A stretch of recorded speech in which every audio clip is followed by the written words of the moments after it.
Hadi bakalım neler geliyor neler. Evet. Döndün dolaştın aynı sayfa. Aynı sayfa geldi. Ne artistliğin senin? Kim artistliğin yani? Tam şovcu ya. Değil mi babacığım?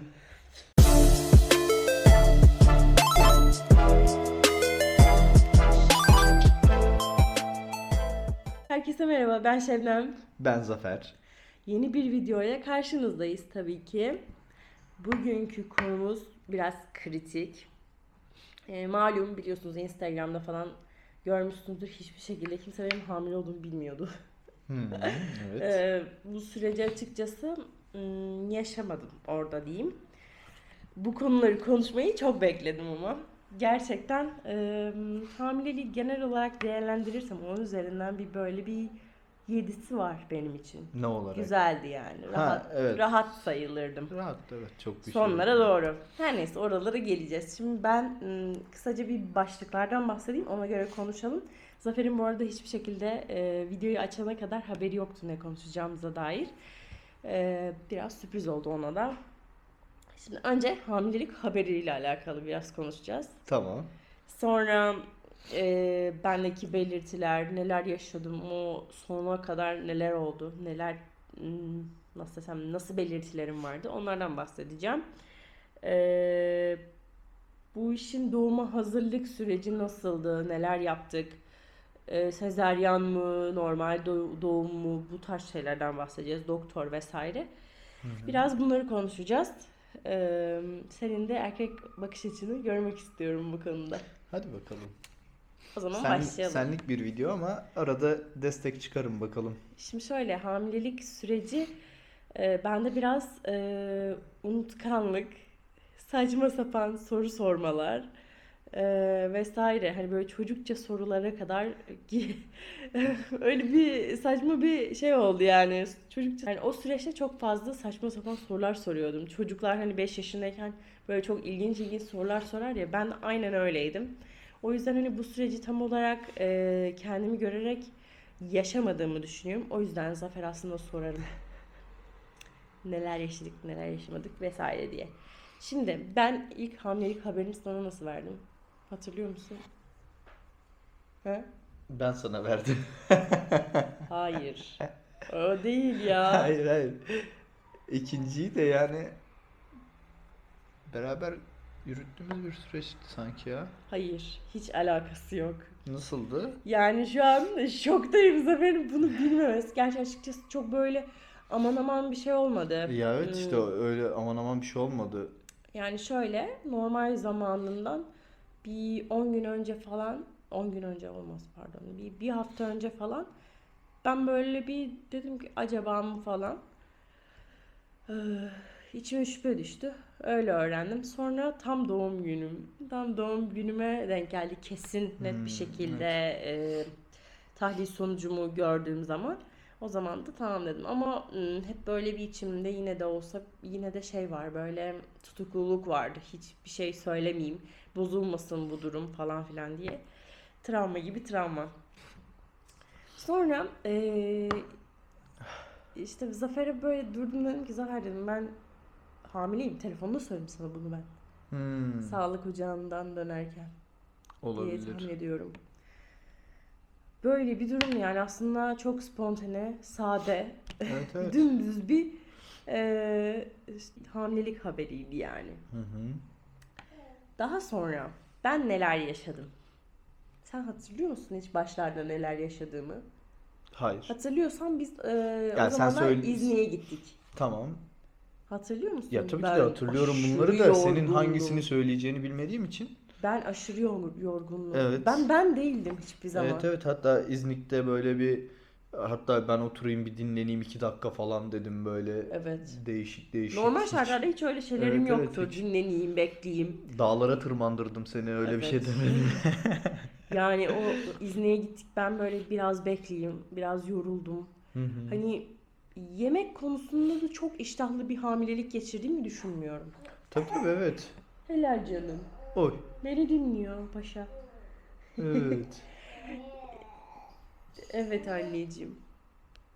Yani böyle aşırı bir iştahlı bir hamilelik geçirmedim. Yok Hı şunu hı. istiyorum, yok bunu istiyorum. Hatır hutur yediğim bir şey oldu mu? Yok, olmadı. Yok. Son dönemlerde sadece bir kakaolu bisküvi aşkı çıktı yani. Tam Ha, emin değilim evet. neden olduğunu. Onu yedim. Tek aşerdiğim şey sanırım Bir kere cevizli tek sucuk.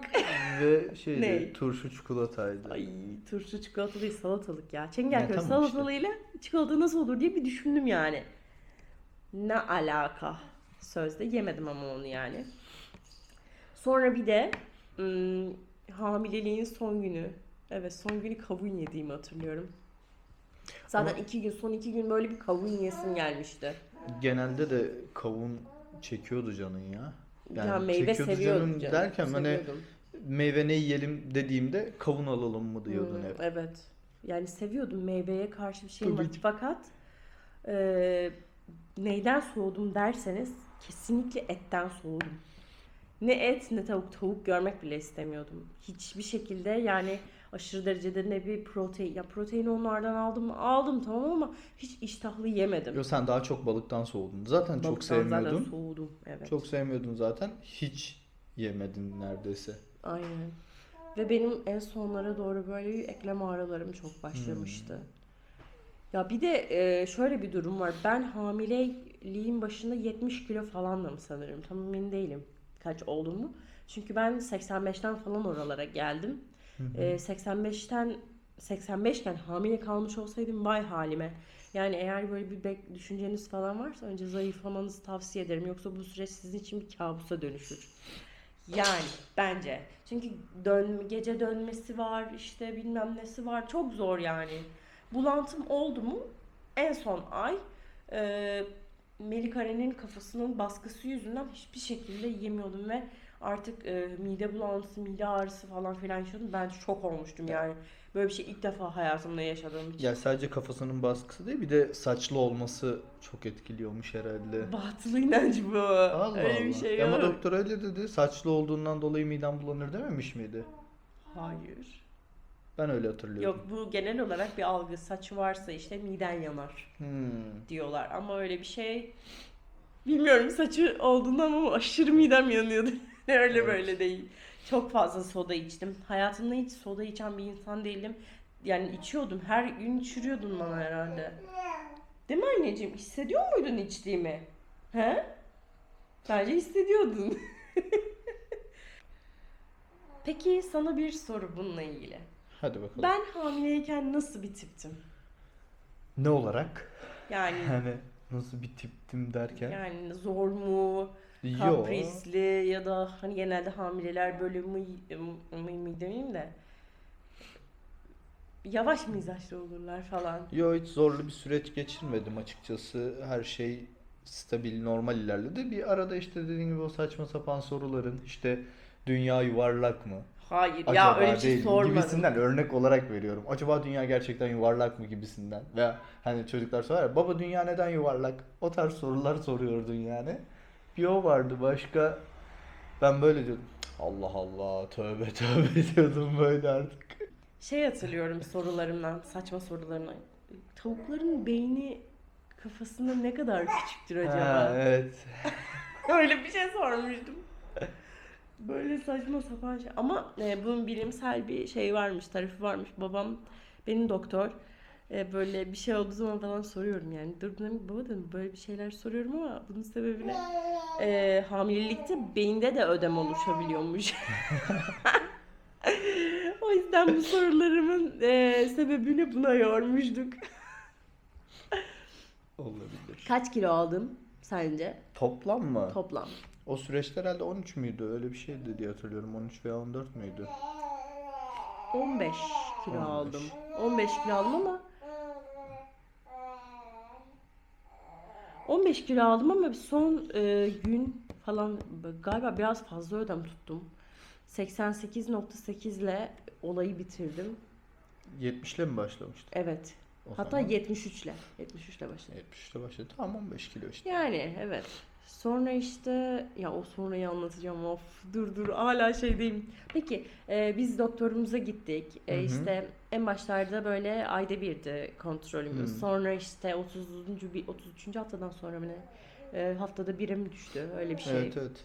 15 günde 1'e düştü, sonra haftada 1'e düştü. Aynen. Sonrasında Melik Aren hani nasıl doğacak falan filan diye bayağı bir şey yaptık. Şimdi biz doktorumuza gidiyorduk. Nasıl süreç ilerleyecek diye vesaire. Biz normalde bunu normal doğum olarak düşünmüştük. Yani ben öyle düşünmüştüm açıkçası. Nasıl gelişeceğini bebek karar versin diye kafamızda planlarken Melik Aren Bey'imiz 33. haftada ters dönerek bize müthiş bir sürpriz yaptı. Zaten 33. haftadan sonra kılını böyle kımıldatmadı. Yani çocuk kaldı orada top şeklinde duruyordu. Ben döndüğünü düşündüğüm zaman bile asla dönmemiş. Bayağı bekledik yani. Herkes diyor ki döner inşallah, döner falan filan dedik ama ne döneri? İskender yani, bildiğim Bursa İskender. Sonra biz de ayın 17'sine sezaryen tarihi aldık. Doktorumuza dedim ki, Ayşe hocam dedim. Benim doktorumun da Ayşe Erol bu arada. Bakarsınız zaten çok sevdiğim. Kendisini çok seviyorum. Çok teşekkür ederim buradan tekrardan. Yani gittiğimizde dedim ki hocam dedim yaklaşık ne kadar, kaç kilo doğar falan dedik işte. 3,5 görürüz Şebnem dedi. Ha dedim. Benim kardeşlerim falan birazcık 30 yani 3500, 3900, 3800 civarında oldukları için ha dedim minyon bir tip olacak falan filan diye kafamda planlarken çocuğum 3900 doğdu. Ama böyle şeyler olabiliyor. Sonuçta bu ultrason cihazları insan yapımı bir şey. Yani isteseler de bunu tam olarak ölçümleyemiyorlar. Çocuk karnım içerisinde sıkışık kalmış. Ayşe hocam sağ olsun 17'sinde demişti sezaryen için ama biz en iyisi Şebnem 14'ünü alalım. Beklemeye çok gerek yok deyip öne almıştı. İyi ki de öne almış. Çünkü bildiğin orada daha fazla hani bebekler bir de anne karnında bir yerden sonra büyümesi kısıtlanıyor yani. Ne kadar daha anne karnında büyüyebilir ki? Daha sonra işte 3900 doğdu. Sonrasında bayağı bir ödem attı. 3550'ye falan düştü. Evet. Sonra tabii sonraki süreç daha fena. Onun için ayrı bir video çekeceğim yani gerçekten. İlk anne baba olmanın tecrübesizliklerin nasıl bir şey olduğunu herkes zaten bunu tadacak ama hani Yani. biz söylersek belki ikinci bir tecrübe olur onlar için diye düşünüyorum. Sezaryen günü. Sezaryen günüyle ilgili aslında birkaç video var. Senin hatta sezaryene girerkenki videolarım falan. Bir girişimiz oldu ve de çıkışımız Evet. oldu. Ben böyle sakinliğimi korumaya çalışıyorum. Yani çok panik biri miydim? Değildim Yok aslında. değil. Hiç Ben değildim de ben de aslında. değildim ki ama. Panik değildim. Panik mi? Değildin. Değildim, panik değildim ben orada yani. Sezaryenle ilgili konuşmak ister misin Zafer'cim? Konuşayım. Şöyle Evet. sezaryene girecek misin dediler. Ben dedim ki gireceğim tabii ki de dedim. Ama ben girdiğimde hani ben normalde iğne olduğumda bile şey oluyor, tansiyonum düşüyor. Yani psikolojik bir şey tamamen, korktuğumdan değil. Hatta kan vermeye gidiyorum.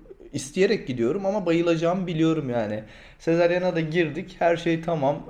Çocuk çıktı tamam. Çıkarken ben çıktığında hatta onu bir yere aldılar. Ben videosunu falan çektim. Ondan sonra en son kapama işlemlerine gelirken Allah dedim böyle. Ben gidiyorum yavaştan dedim. Sonra ben içeridekilere dedim ki ben dışarı çıkacağım dedim. Dışarı çıktığımda da herhalde dedim oturacak bir yer vardır, otururum dedim.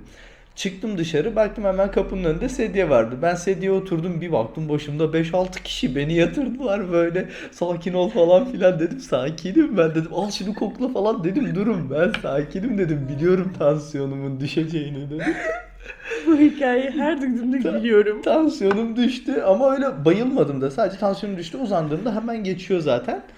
Ama sağ olsun bir tane doktorumuz olayı abarttı biraz.